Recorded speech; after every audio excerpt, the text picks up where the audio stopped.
Hola amigos, bienvenidos a este sábado cultural que quizás vaya a ser un poquitín raro porque por el tema que ustedes van a, a escuchar y ver cómo lo desarrollo, auge y caída. ¿Por qué se me ocurrió esto? Por algún motivo misterioso la memoria trabaja a veces misteriosamente, uno quiere recordar algo y no puede, y en otro momento cualquier cosa aparece en nuestra conciencia. Me acordé de un libro que leí hace muchos, muchos años y cuyo ejemplar se lo regalé a un colega mío, a Fernando Paulsen. Él se debe acordar, si es que sabe de este programa, que como ocurrió que nos dimos cuenta que ambos habíamos leído al autor y le regalé el libro que tenía en papel. El libro se llamaba Decadencia y caída de prácticamente todo. Decline and Fall of Practically Everything, de William Jacob Cuppy, o Cuppy. Este señor, Cuppy, que nació en el año 1884 y murió en 1949 en las circunstancias raras como él era, que le voy a contar, fue un humorista norteamericano con un humor muy, pero muy especial. Él dijo, el humor de Cuppy o Cuppy es tan difícil de definir como el gusto de la palta. No sé, es un humor muy especial, muy curioso. Escribía columnas en la prensa, eh, hacía críticas o revisión de libros y escribió varias obras, algunas de las cuales ya en el puro título, esta decadencia y caída de prácticamente todo, que es una especie de historia del mundo en chacota, en broma, pero seria al mismo tiempo, con el humor de Capi. Y escribió otros libros, uno que se llama Cómo diferenciar a los amigos de los monos. Yo diría cómo diferenciar a veces a los amigos de las cucarachas. Escribió libros así. Era un hombre muy, pero muy raro, un hombre criado de niño por una familia más bien de no grandes recursos, una madre se dedicaba a planchar, el papá distintos negocios menores, esto en la ruralidad norteamericana que ha sido madre y padre de tantos escritores, ¿no? Tantos escritores, Ray Bradbury, por ejemplo, siempre menciona Illinois y el campo en sus obras, está presente de todas maneras. Mark Twain, un hombre también y humorista, criado en la ruralidad, digamos, y un tipo que hizo estudios, sacó finalmente un grado en algo, pero no le daba mucha pelota a los estudios, ni a los grados, ni nada, y como tantos otros escritores que han existido y van a existir, no le dio pelota a la vida académica, a los títulos, los cartones en las paredes, y pronto se dedicó a hacer lo que le gustaba, que era escribir, y se fue a Nueva York. En Nueva York, en un momento dado, un hombre poco dado a la vida social, se fue a vivir a una especie de cabaña, o menos que cabaña, una choza, en una isla, eh, por años ahí, y escribió un libro sobre eso, cómo alejarse de todo el mundo y lograr funcionar. Después fue obligado a ir a vivir a Nueva York y murió el año 1949, cuando le dijeron que tenía que irse del departamento que ocupaba. Y le dio tanta molestia el hecho de tener que irse, el hecho de esto, que se suicidó. Así de simple.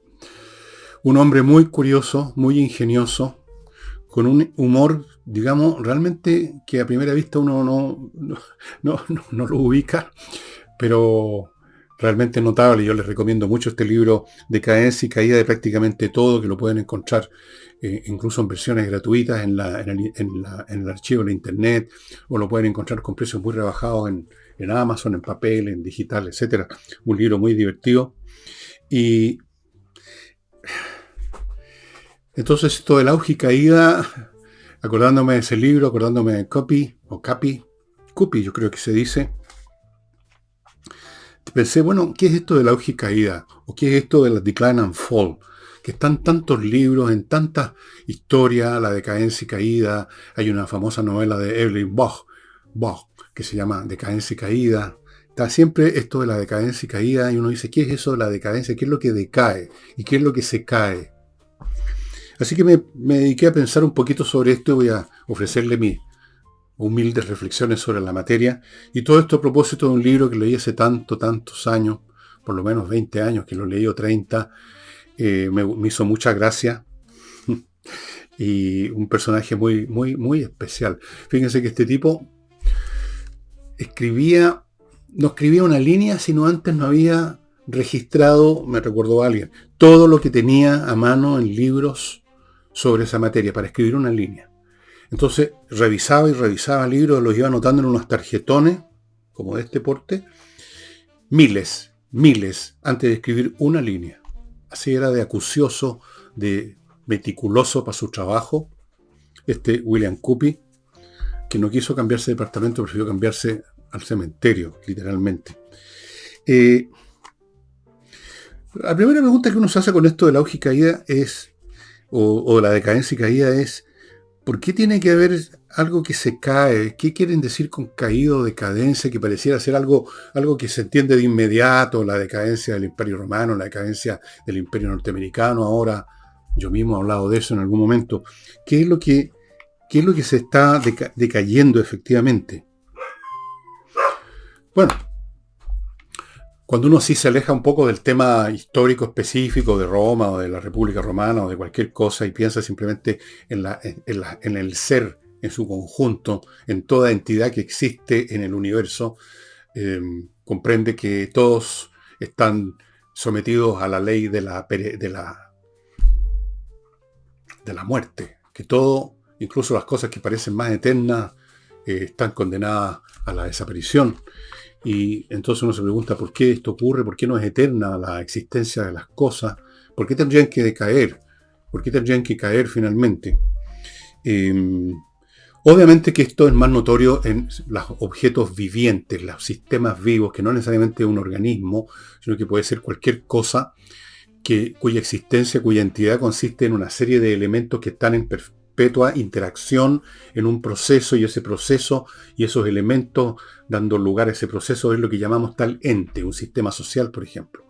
Un organismo es un sistema de partes y procesos químicos cuyo dinamismo y cuya entidad conformada por ese dinamismo específico es ese ser. O sea, en el corazón del ser, incluso en algo que parece totalmente inerte como una piedra, hay movimiento, hay interacciones químicas, biológicas, orgánicas, mentales, sociales. Y eso significa necesariamente que algo tiene que cambiar. Lo vemos hasta en las cosas más simples, y perdonen que me trate cosas tan simples, pero a veces las cosas simples que uno las da por sabidas son las que nos dan un atisbo sobre las cuestiones de fondo, ¿no? Un motor es un sistema, es un montón de partes que tienen ciertas relaciones que han sido diseñadas para tener esa relación y que dan lugar a un efecto, por ejemplo, un movimiento, cualquiera que sea. Son piezas que están interactuando y se están moviendo en un proceso que en el caso de una máquina es repetitivo. No es lo mismo que un sistema orgánico que no es necesariamente repetitivo, o solamente lo repetitivo es una parte de su dinamismo. Hay transformaciones también. El motor no se transforma. No se transforma en ese sentido de convertirse en otra cosa. Pero hay una transformación, que es el desgaste. Ese mismo movimiento, o sea, el mismo proceso de existencia de ese ente que llamamos motor, tiene en sí las semillas de su destrucción por el desgaste de las piezas. Así de simple. El desgaste es una forma de decline, de decadencia.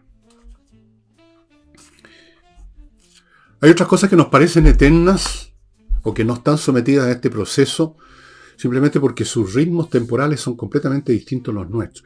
Las estrellas, a las cuales les han escrito tantas canciones haciendo alusión a la eternidad de las estrellas que nos miran con indiferencia, así por los siglos de los siglos, amén.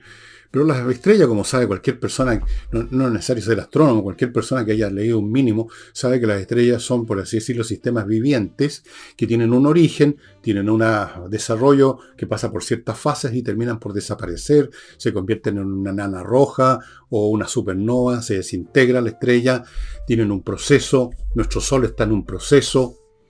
Pero lo que ocurre es que las estrellas, por muchos procesos que hayan, y por mucho que en ellos también hay un principio y un final, se toma tanto tiempo que para nosotros es eterno. Es lo que ocurriría si emerge frente a nosotros una entidad cuyo lapso de vida es un segundo. En ese segundo nos ve inmóviles, prácticamente no alcanzamos a hacer nada y podría pensar, estas personas, estos tipos, los seres humanos son eternos, ni siquiera se mueven por el ritmo distinto que tenemos, por la relación entre su ritmo y nuestro ritmo. Bueno, nuestro ritmo en comparación con la vida de las estrellas, que son miles de millones de años, evidentemente que nosotros no alcanzamos a ver nada más que una fracción mínima de esa trayectoria vital de la estrella.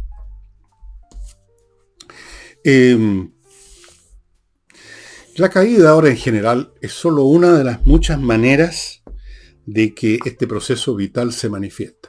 La caída sería la manera más estrepitosa, o sea, cuando simplemente un ser, una entidad deja de existir. O sea, un motor que se cae, se desparrama por el suelo, por ejemplo. Cayó, no funciona más. Una persona que sufre un ataque y se cae muerta. Eso es una caída. O sea, el cese de su existencia como ente dinámico, viviente, que camina, que se mueve, que tiene procesos internos.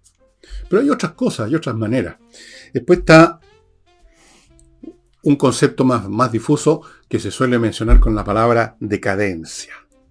La decadencia de la civilización romana, la decadencia del imperio americano, la decadencia de esto y la decadencia de este caballero. Con decadencia nos estamos refiriendo a un proceso gradual, una pérdida gradual de capacidades de ese ente. Ese ente ya no es capaz, una persona cuando envejece está en decadencia. Yo estoy en decadencia. Yo a los 25 años era unas 10 veces más inteligente que ahora, a los 75, y tenía mucho mejor salud y podía correr y ganar corriendo a mis hijas. Ahora apenas puedo caminar. Obviamente que eso es la decadencia, el desgaste, la incapacidad creciente de cumplir con ciertas funciones. En el caso, cuando se usa este término para mencionar una decadencia de una sociedad, una civilización, se suele asociar esto con una especie de corrupción moral. La decadencia vendría siendo como que las personas se dedican, en vez de a mirar hacia el cielo y hacer obras heroicas, se dedican a los vicios, al sexo, a la bebida, a toda clase de vicios, lo cual es un absurdo. Los vicios y la caída en el sexo y todas esas cosas existen en todas las etapas de la sociedad. Los seres humanos están inclinados a eso en cualquier momento. Pero sí es verdad que en una sociedad se da proceso de decadencia en el sentido no de que caen en el vicio o en las prácticas eróticas de corruptas o perversas, sino hay una pérdida de ese sistema de la energía psíquica que sostiene los valores y normas y conductas que son propias de ese sistema. Una especie de laxitud espiritual respecto a ese sistema. Pero no una laxitud espiritual o un decaimiento de las energías psíquicas de los individuos, sino que simplemente lo que ocurre es muy simple y a veces es tan simple que no se ve. No es que los individuos se pusieron más cobardes o más flojos o más irresponsables o más corruptos o más dados al sexo o al trago o a las drogas. No. Simplemente hay una transferencia de las catexis, como dirían los psicólogos, una transferencia de la energía psíquica a otros objetos. Los objetos, los valores, las normas, las conductas de un determinado agregado social empiezan a perder esa energía que se traslada a otras normas, a otros valores y a otras conductas.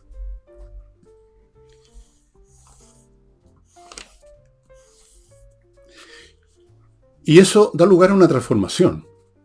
Y uno lo ve no solo a nivel de las grandes civilizaciones, qué sé yo, y sociedades, sino que lo ve a nivel anecdótico, particular e individual, en las costumbres que uno observa con los ojos, así sin necesidad de ser un filósofo de la historia, en el comportamiento de nuestros contemporáneos. Pero antes de llegar a eso, esta auge y caída en miniatura, llamemos, permítanme recordarles, amigos, algunos de los sponsors de este pequeñísimo emprendimiento, que por ahora no está en decadencia, afortunadamente. Y aprovecho de saludar a un nuevo auspiciador que tenemos, que es Trade-in Importaciones. Trade-in. ¿Qué es esto? ¿Necesita usted algo para su empresa? Materias primas, un producto, máquinas, herramientas, qué sé yo. ¿O está buscando merchandising para promover o regalos corporativos? Trade-in está para ayudarlo a hacer cualquiera de todas esas cosas. Tiene una oficina en Fujian. Con su oficina en Fujian buscan y negocian directamente con los proveedores de esas cosas que usted necesita. visitan las fábricas para garantizar los estándares de calidad, se encargan de traer los productos a Chile para entregárselos directamente a su puerta. Esto es una empresa entonces que su oficina es en Fujian. ¿Cómo puede hacerlo? Bueno, hay muchos emprendimientos en Chile, pequeños, medianos y grandes, que están permanentemente importando para funcionar cosas de, por ejemplo, de China, Japón, de donde sea. Y es bastante engorroso y no necesariamente uno justo encontró el mejor proveedor, el de mejor calidad, el de mejor precio. Uno puede, y le pasa a muchas empresas, realmente comprar lo que no le servía, comprar lo que no era lo que necesitaba. Bueno, para eso está Trade-in, importaciones, para hacer esa pega por usted, amigo. Cualquier cosa, usted puede tener un negocio minúsculo que trae de China, unas cosas que vende, póngase en contacto con Trade-in y lo va a hacer mucho mejor. Continúo con conversaciones numéricas.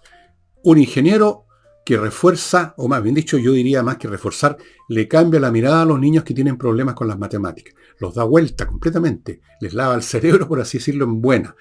Odiaba las matemáticas por la manera como son enseñadas en general en los colegios, incluso en las universidades, lamentablemente.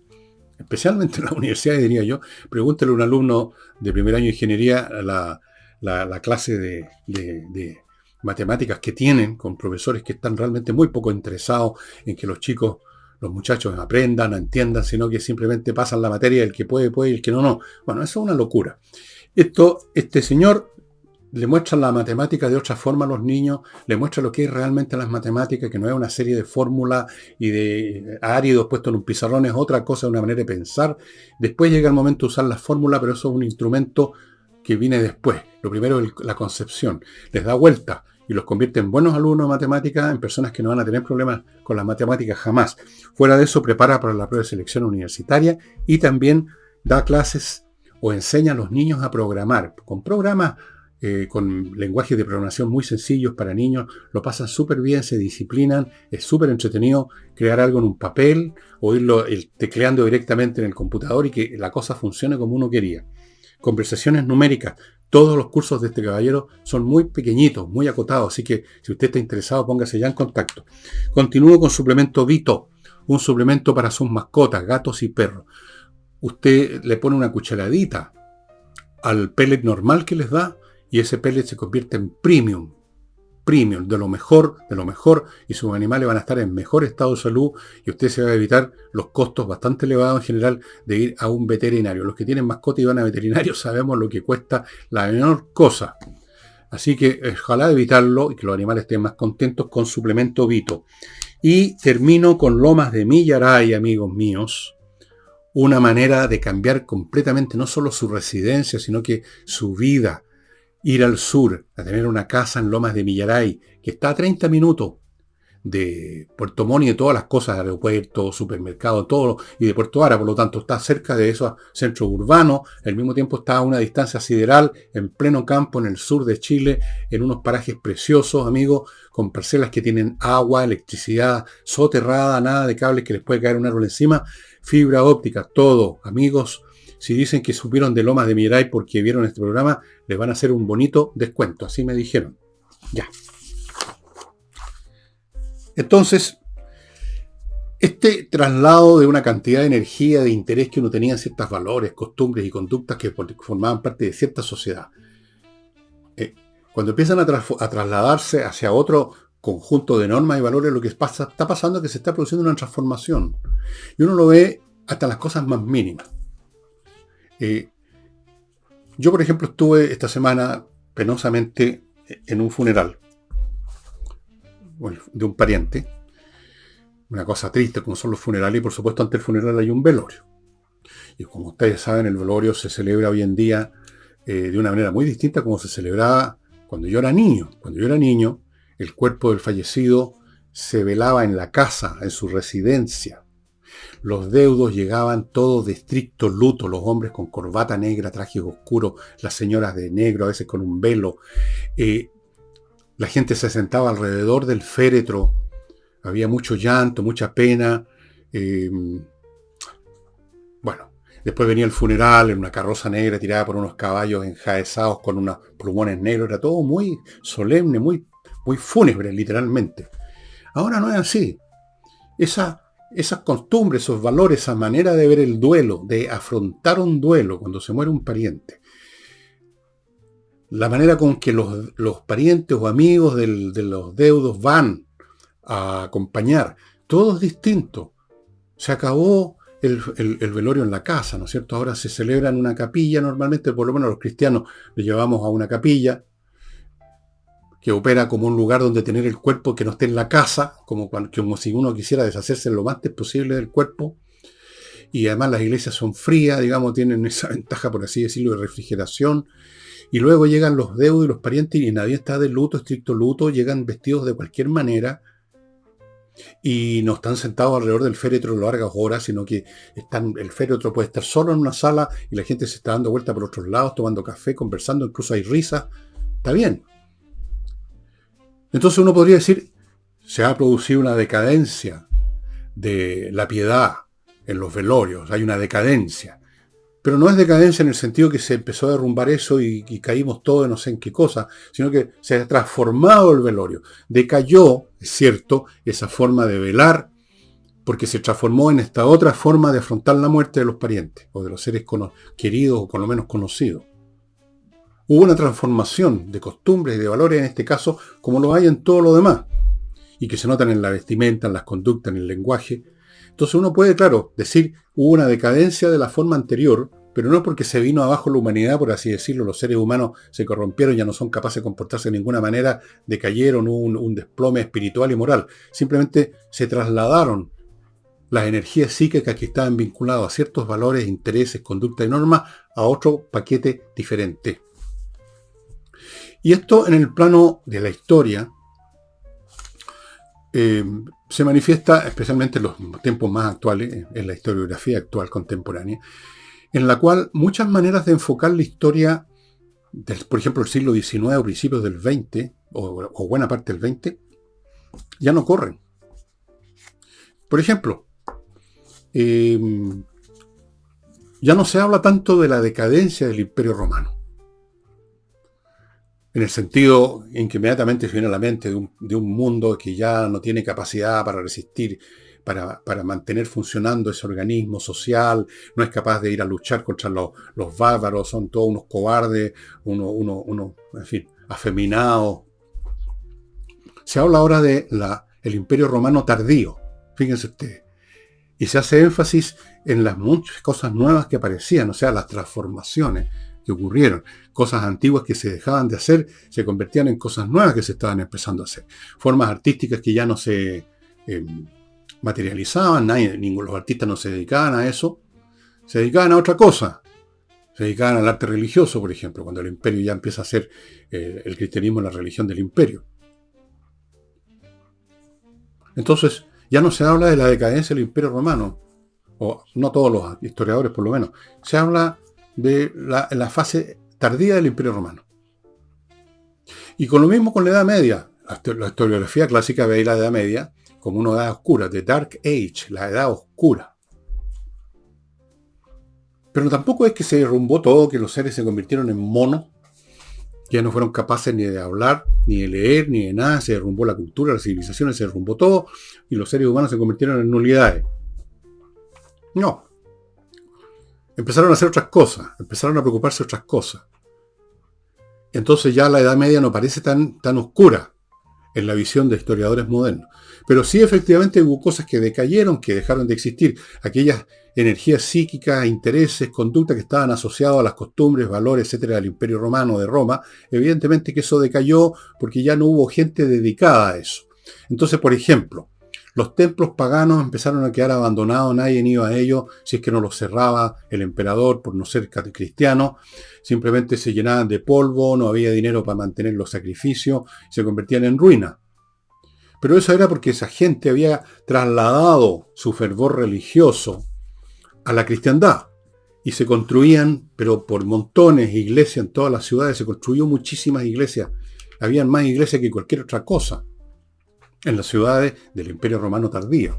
Y los templos estaban abandonados. Entonces uno puede decir, sí, hay que fijar qué es lo que decae o deja de tener energía psíquica, intereses, comportamientos, compromisos emocionales para mantenerlo funcionando. Pero ¿a dónde se trasladaron esas fuerzas? Porque los seres humanos siguen viviendo, siguen existiendo, siguen teniendo energía psíquica, siguen teniendo motivos, necesidades, ambiciones, solo que las trasladan a otro conjunto de objetos. Así que hay que precisar bien, sí, decadencia, pero no lo veamos como un desplome, por así decirlo, del ser humano como entidad creadora de cultura, que por algún motivo misterioso nos convertimos todos en tipos que se dedican simplemente a la juerga. No, hay un traslado de energías hacia otro tipo de actividad y las antiguas, por supuesto, se empiezan a convertir en cáscaras vacías. Uno lo puede ver hoy en día en la cristiandad a propósito de eso. Cuando yo era niño todavía, las iglesias en Santiago, y supongo que en provincia también, estaban abiertas todo el día, porque todo el día había un número suficiente de gente que entraba a la iglesia a rezar, a confesarse, a comulgar, habían varias misas en el día.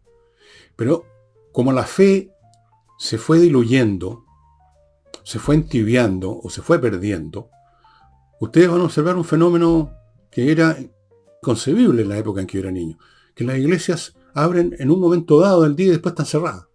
Están cerradas simplemente. Porque no hay gente. No hay entonces, no se celebran misas más que una vez. Y muchas parroquias chicas empiezan a convertirse más bien en una especie de establecimiento dedicado a celebrar velorio y la misa de difuntos. Pero no hay ya la concurrencia diaria de un grupo importante de feligreses para los cuales hay que celebrar misa, confesarlos y comulgarlos. Y entonces yo lo vi en París, por ejemplo, fue en el momento en que me llamó la atención este cambio. En la Notre Dame, la gran iglesia de la Notre Dame que después se quemó y ahora la están remodelando y va a quedar muy bien. Cuando estuve en la Notre Dame, no se estaba celebrando ningún servicio religioso. Lo único que había dentro de este enorme cascarón eran turistas japoneses sacando fotos. Uno, en medio de la oscuridad del recinto religioso, veía a cada momento el destello de los flash.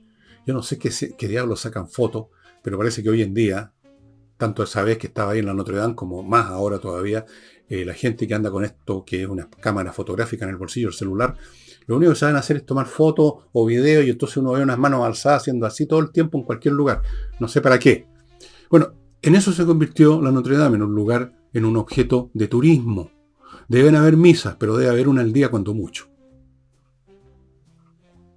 Y lo mismo pasa en toda Europa, donde el proceso de, no voy a decir entibiamiento, sino que congelamiento de la religión cristiana. Y a propósito de eso, muchos jóvenes que hace unos años atrás simplemente se declaraban agnósticos, no iban a las iglesias cristianas, se están convirtiendo en otra fe, están trasladando las catexis que alguna vez pudieron tener con el cristianismo hacia el islam, que les da otra cosa. Entonces uno puede decir las dos cosas: transformación y decadencia de un culto, de una forma de culto, una forma religiosa, pero no porque la gente cayeron todo en el ateísmo, sino que están trasladando sus energías espirituales a otra cosa. Así es que entonces estamos en presencia de transformaciones muchas veces. En algunos casos estamos en presencia no de transformaciones, sino que de desplome. En algunos casos, el de las transformaciones, estamos viendo las dos cosas al mismo tiempo. Algo se desploma, pero se está convirtiendo en otra cosa.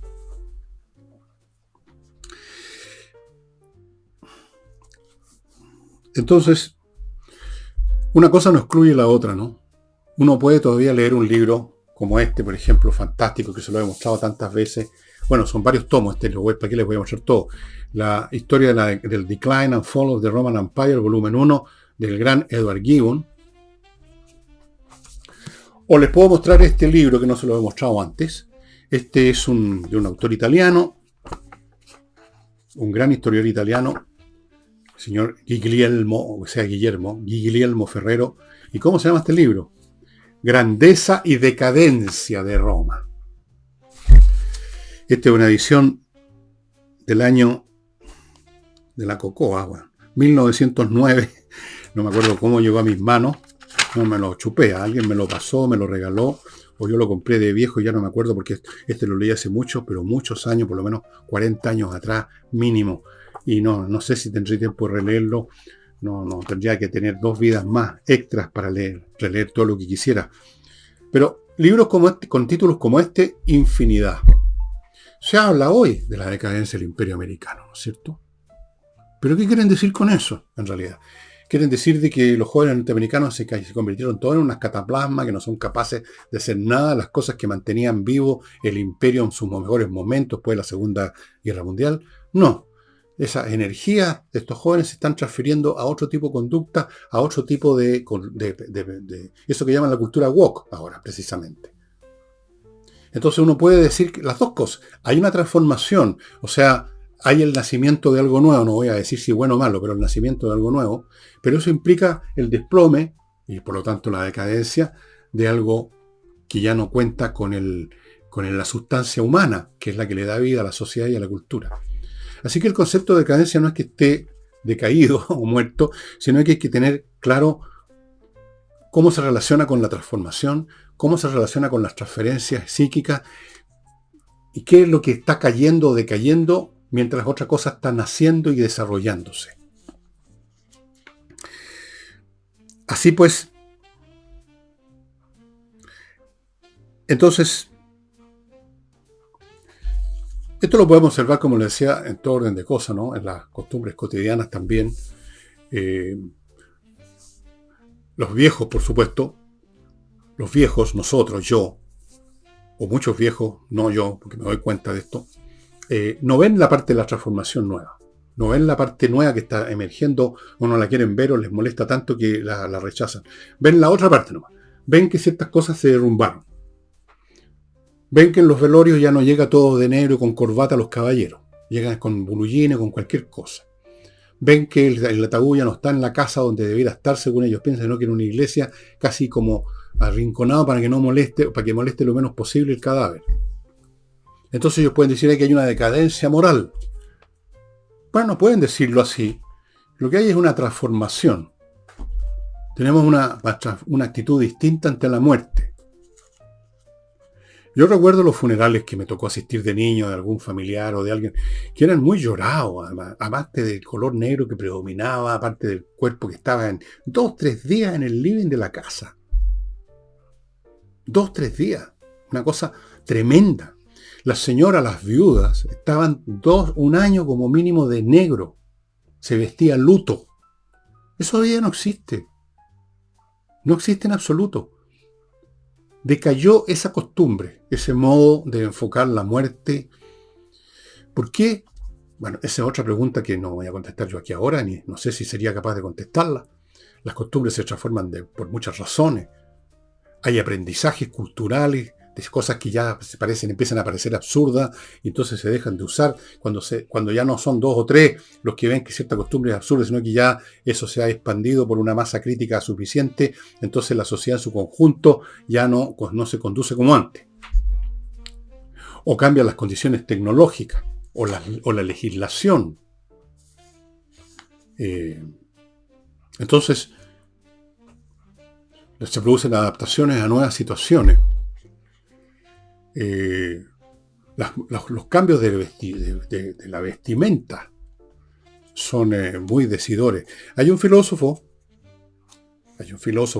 o escritor, no sé, las dos cosas, Carlyle, que escribió un libro sobre esto que se llama Sartor Resartus, que es interesante. Entonces, la decadencia va unida muchas veces a la transformación, no siempre. Hay cosas que sí se produce, por así decirlo, un corte. Cayó algo y nada lo reemplazó. Hay situaciones así. En la historia de las civilizaciones, por ejemplo, hay algunas que desaparecieron sin dejar herederos de ninguna clase, o tan poco que es como la nada misma. Un corte total. Desapareció. Por razones de aislamiento geográfico, porque esto ocurrió en una época en que las comunicaciones eran malas y por lo tanto era más difícil que hubieran transferencias culturales. Pero ha ocurrido. Pero normalmente las civilizaciones no caen así de un paraguaso, sino que hay un proceso en el cual gradualmente las costumbres empiezan a cambiar y ya no hay energía para sostener el edificio que se había montado. Que es un edificio muy vasto siempre.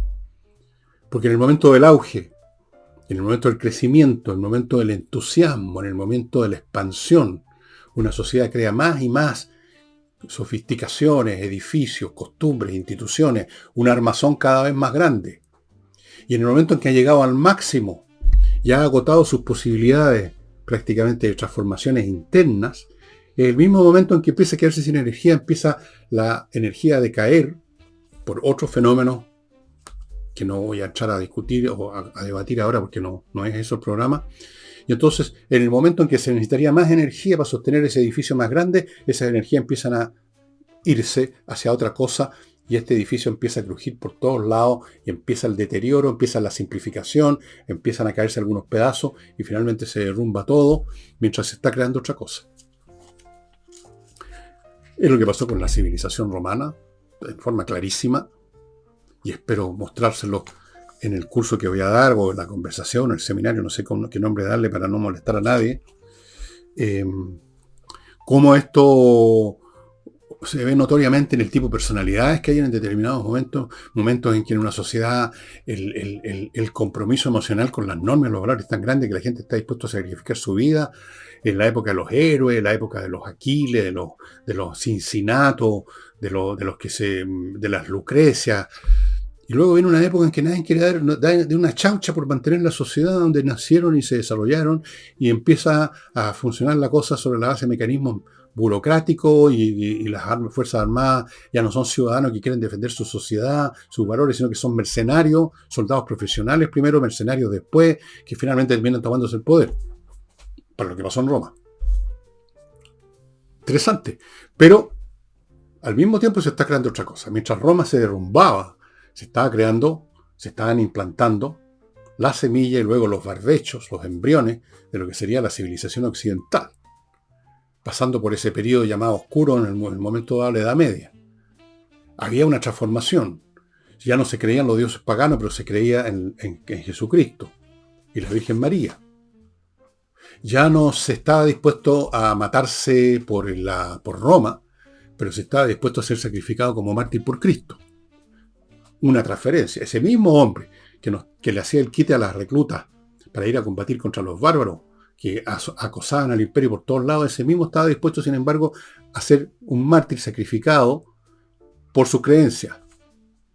Ya ven ustedes, era el mismo individuo, había habido una transferencia que toma generaciones, ¿no? Esto no ocurre solo en la vida de un individuo, no en una cosa tan masiva como el cambio de una civilización. No se me vaya a olvidar, amigos, contarle otras cosas.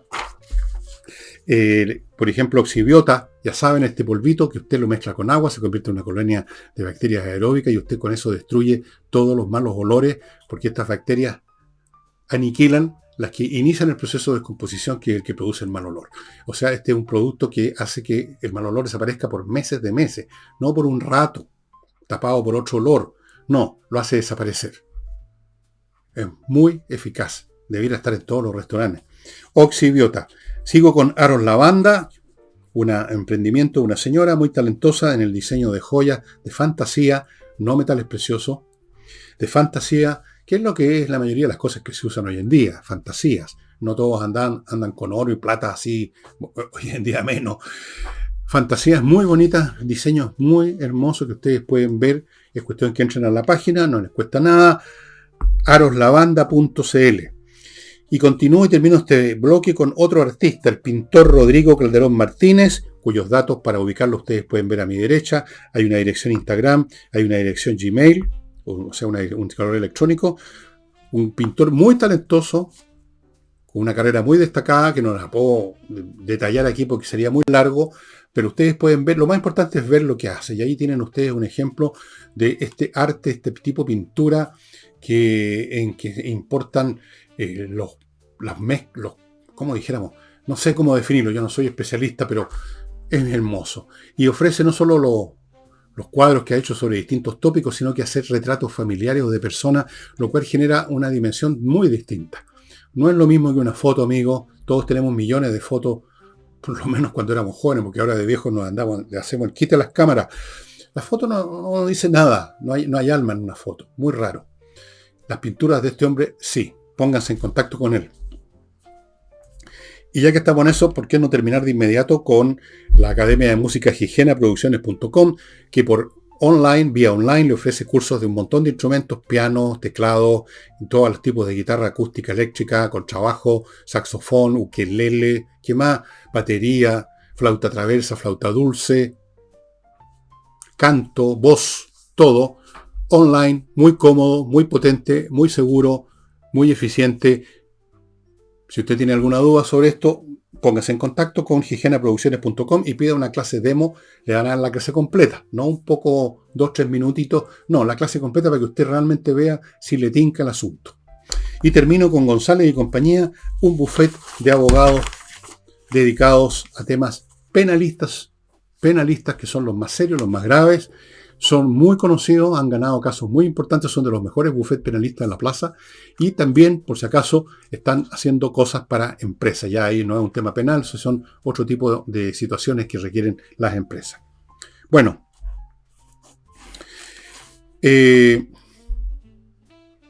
para las personas que están interesadas en mi curso Roma y que tienen pensado que se van a inscribir cuando llegue el momento en que iniciemos este curso, que yo creo que va a ser a principio, la primera quincena de octubre, yo creo que ya vamos a estar en eso, si es que hay gente interesada. Yo no voy a darle un curso a 2 personas, ustedes comprenderán. Ya me ha costado bastante esfuerzo releer como 500.000 libros para preparar el curso. Ahora, las personas que se quieran dar un baño general de historia de Roma antes de entrar a lo que yo voy a hacer, que no es necesariamente una historia narrativa, porque para eso están los libros, otra cosa, que ya le explicaré en su momento. Esto no lo van a encontrar. El de Guglielmo Ferrero yo lo busqué, ni siquiera lo encontré en italiano. Ya no lo están editando porque es muy antiguo. Este libro es del año de la Cocoa, del siglo XIX. Muy buen libro, entre paréntesis.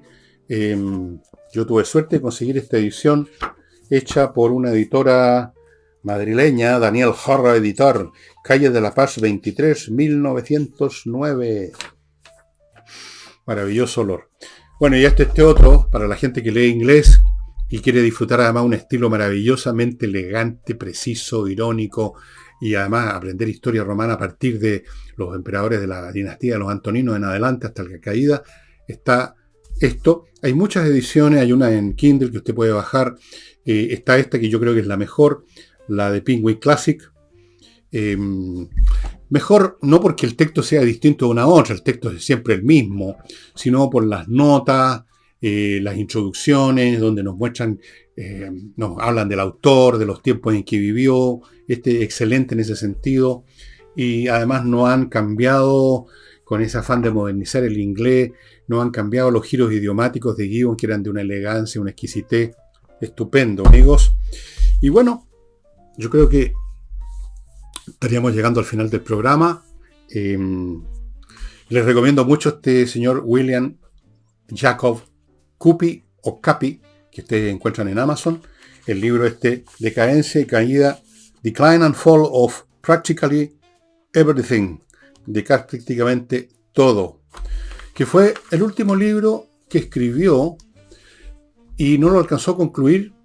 Murió el año 49, el libro se editó, se publicó en el año 50.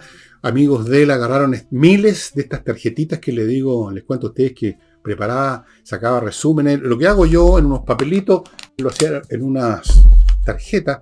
Había sacar el libro, imagínense la pega que se dio, pero en fin, el humor de este hombre era muy, pero muy especial. Imagínense muy divertido, muy penetrante, muy observador, un gran humorista satirista, diría yo, más que humorista, satirista, de la sátira.